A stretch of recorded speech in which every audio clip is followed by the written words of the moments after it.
Ulit, I just want them not to be greedy. Okay? We need drugs to alleviate immediate pain. Ibig sabihin, ginagamit ito pag nagpunta ka ng ospital at ikaw ay high blood, pag binigyan kita ng Catapres, giginawa yung pakiramdam. Agree?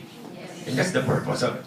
Kung ikaw ay nabaril, hindi ko mapapalabas ang bala pag pinainom kita ng drum na barley. Para mapalabas ko yan, kailangan kitang i-anesthesia at operahan. That's the purpose of drugs. Hindi ginawa ang drugs to be maintained throughout the lifetime. Inimbento na lang yan ng greedy companies. Why? They found out one thing to get rich. Because they control the medical schools, they control the mind of the doctors. Tama ba? So, imbes na gumawa sila ng cure drug that can cure illnesses, they just created drug that can maintain the disease. Keep the patient alive but ill. Kasi bakit? If you die, wala na kaming kikitain.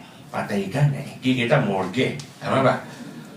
But, if you keep on living and still ill, every day in your life, you will buy my drug. I will earn millions. Kaya na-invento ang maintenance drug. Not to maintain your health, but to maintain your disease. You have to be alive, but ill. So habang buhay, pinapaniwala kayo nila na ang sakit ninyo habang buhay. Well, sabi ko nga, if you believe that, then stop believing in your faith. Stop believing in your God. Because with your God, your disease heals. It's the matter of when lang. Kung kailan mo lang yan gusto. Yun lang yung tanong doon. Eh halimbawa, kanina pinag-usapan natin ito eh. Balik. Yeah. Chemo. Si Kuya, teterapihin. No? So, yan din yun. Kaya lang sa babae ang tawag, kikimuhin. Sa lalaki, teterapihin. Alam mo na kung bakit. Si Kuya parang wala sa kamalay-malay. Ibig sabihin, sa yung mga innocent minds. Yung mga na-pick up ka dyan, yung mga manalaswa ang isipan.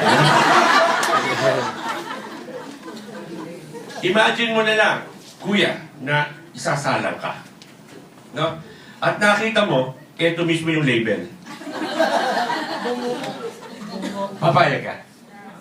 Sasabihin mo hindi, pero pag doktor ang nag-recommenda sa'yo, papayag ka. I promise me. Totoo po. Pag doktor, magtitiwala ka. Tama ba? Alam mo ng lason, pero dahil doktor, magtitiwala ka. Kasi ang iniisip mo, doktor is the one who will save you. Tama? Think otherwise after you learn this. Ibig sabihin,